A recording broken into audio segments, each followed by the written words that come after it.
It's time for the Las Vegas Sportsline, brought to you by CG Technology Sportsbook. Money won is twice as sweet as money earned. Presented by WagerTalk.com. And here we go. It's the Thursday edition of the Las Vegas Sportsline. It is brought to you by CG Sportsbooks. I think there's a lot to talk about with Jason Simbal today. He'll be along in a little bit. Teddy Covers is actually in for Ralph Michaels, who's usually here on Thursday, but Ralph is spinning around town with his son Jeff and his friend Enzo, who are in town from Cleveland, I guess, or the Cleveland area. So happy to have you here, guys. Ralph will be back tomorrow. Teddy, good to see you, sir. Pleasure to be here. I'm Dave Cokin. Ari Platinum is the producer of this extravaganza. And let's see, what should we talk about? Maybe a little Bryce Harper to start the show. We'll get an odds update from Jason Simbal in a little bit as to how it's impacting the Phillies at the betting windows.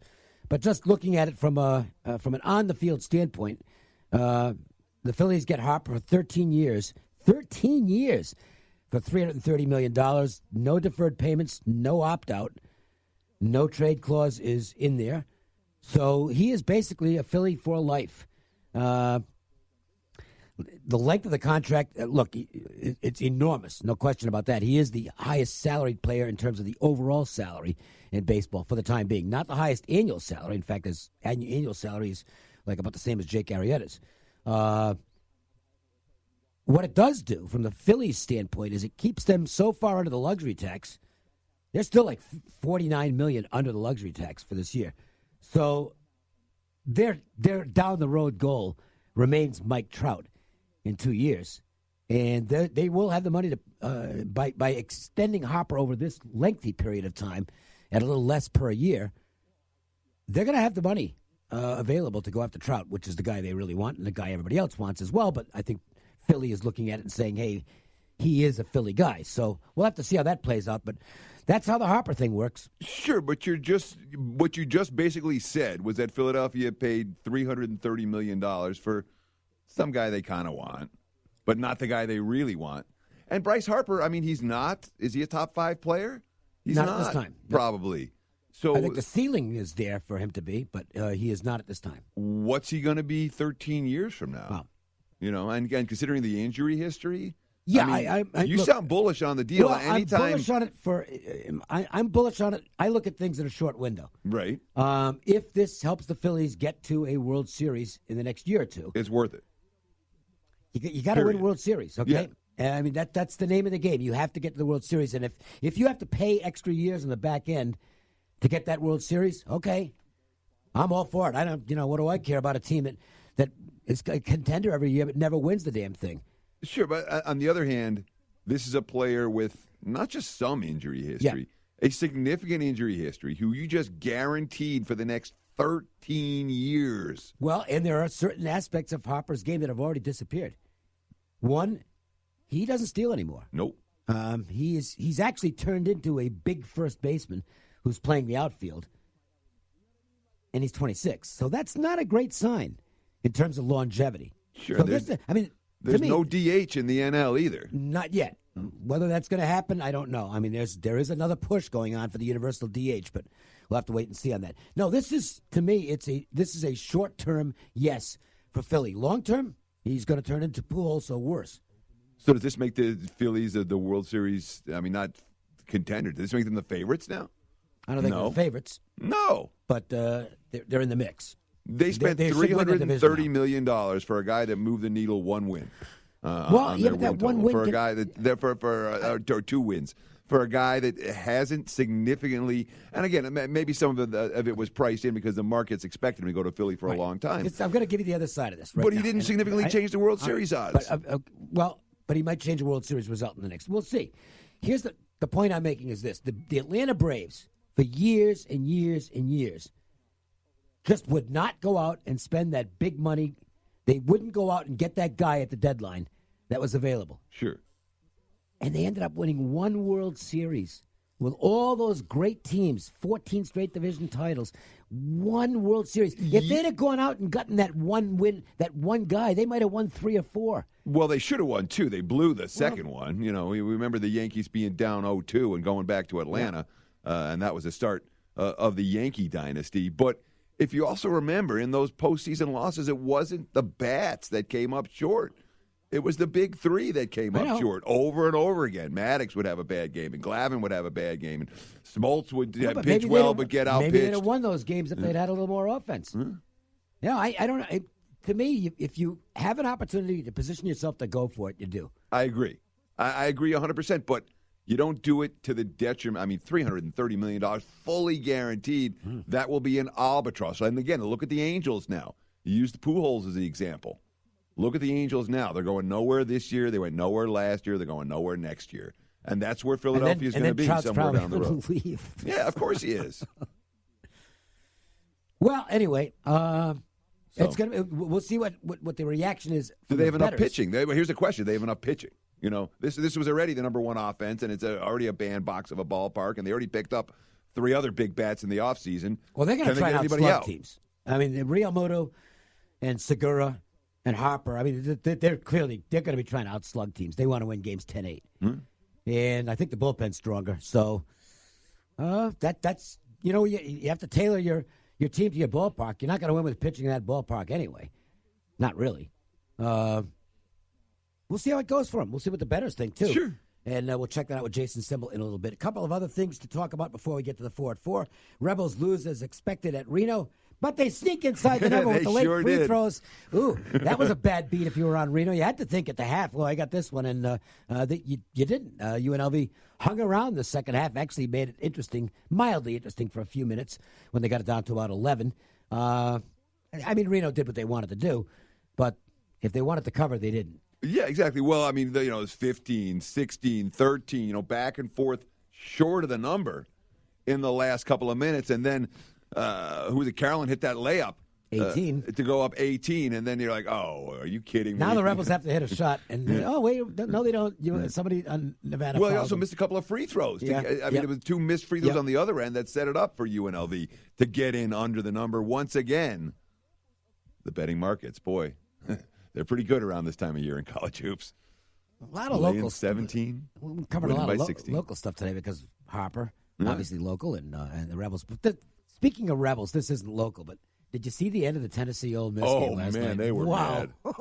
I would have hated to be the refs in that game. Oh, my goodness. It was. What did you think of the call, first of all? I thought they got it wrong. Of course. It was an offensive foul on Tennessee, or it was not an offensive foul on. Wait a minute. Well, you know what I'm trying to say. Yeah, they got the call wrong. And at that stage in the game, you got to get it right.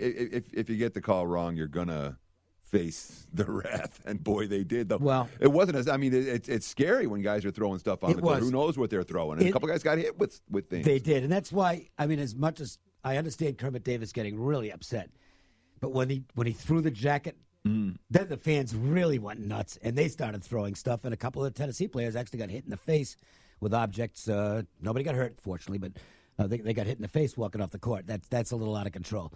And, the technical foul added to the they were not – the Mississippi fans were not happy with the finish. I don't know what they were so upset about. They covered. Yeah, I know. That's the whole thing with fans. These fans, they get mad at this and mad at that. It's like, no, you don't want overtime. You just covered. Get out of town, take your money, and you're fine. And we'll mention one other thing. It's just got to mention this guy, Patrick Kane, for the Blackhawks, his 40th goal, this one with about 15 seconds left in the game, to break a tie. The Blackhawks win at Anaheim, and boy, I'm telling you what, he won't get the MVP because he's on the Blackhawks, but there's nobody playing any better hockey than Patrick Kane. And again, as a non-hockey fan, he's someone whose name has crossed over into my world, and so I know who you're talking about. It is time for our Thursday MJ Christensen 4 at 4.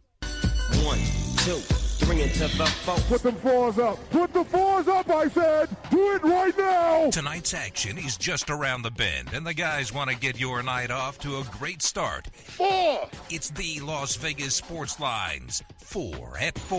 Not 1, not 2, not 3, but 4. Unbelievable. And we begin in the NBA with the Timberwolves taking on the Indiana Pacers. Are the Pacers going to fade down the stretch? Because everybody said, well, they're not going to be any good once Oladipo got hurt. They've been fine.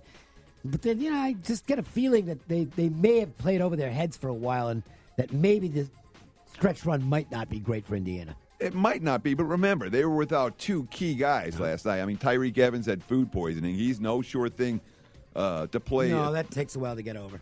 Tonight either. And Sabonis, who's been, he's been great for them off the bench. He really has. He's doubtful tonight with an ankle injury. So we're talking about a couple of guys who are impactful players from a team who was obviously, without Oladipo, can't afford to lose impactful players.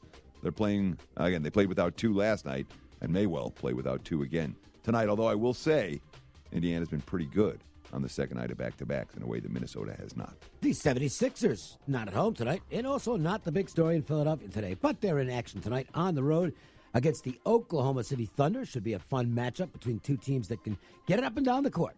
Oh, yeah, but there's all kinds of injury info for this one. You talk about OKC, well, Paul George is going to sit tonight. That's big because he right now is the third favorite for the MVP, which tells you the kind of amazing year that Paul George is having. And, it's not just the number. The numbers are 28.6, 8 rebounds, 4 assists, 2 steals. It's more than that. He's been phenomenal. He really has. He's been able to take over games during crunch time. And what's amazing is that there were people who thought that last injury, it's like, oh, boy, that could be curtains for him. Sure, that was a killer injury. Absolutely incredible. But the bottom line is he's out for tonight. All that being said, Embiid out for Philly, but that is now exacerbated with Marjanovic sitting as well.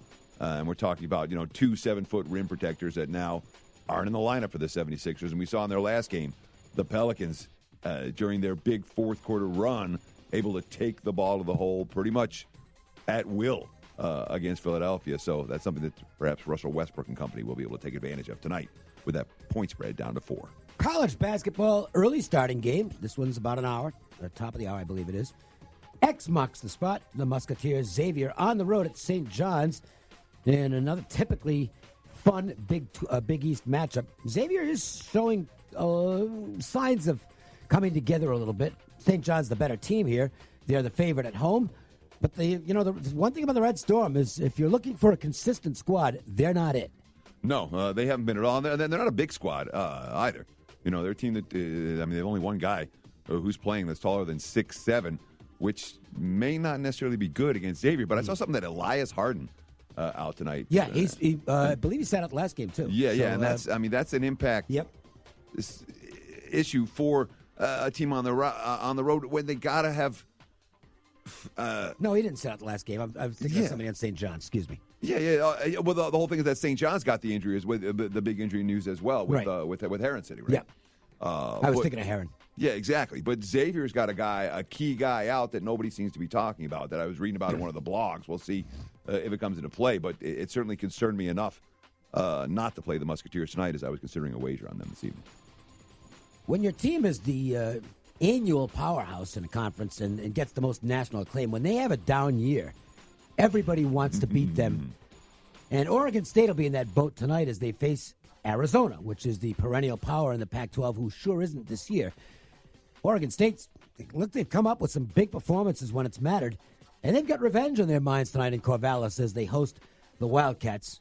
Oregon State's the favorite in this game, and I would agree with that. I think they deserve to be the favorite. Sure, and then they're taking money as chalk in this game. And again, you really wonder where just this past week, again, more stuff coming out with Sean Miller. And it's not a good situation for the Wildcats. It's a lot of distractions for a team making a very tough road trip, Corvallis. And without, let's face it. Let's call it straight. As far as the regular season goes, nothing to play for Arizona. Nothing to play for at all. And I really question their ability to take a punch tonight, even though they are coming off back-to-back wins. But Stanford and California. Sure. Do those count? Yeah, they count.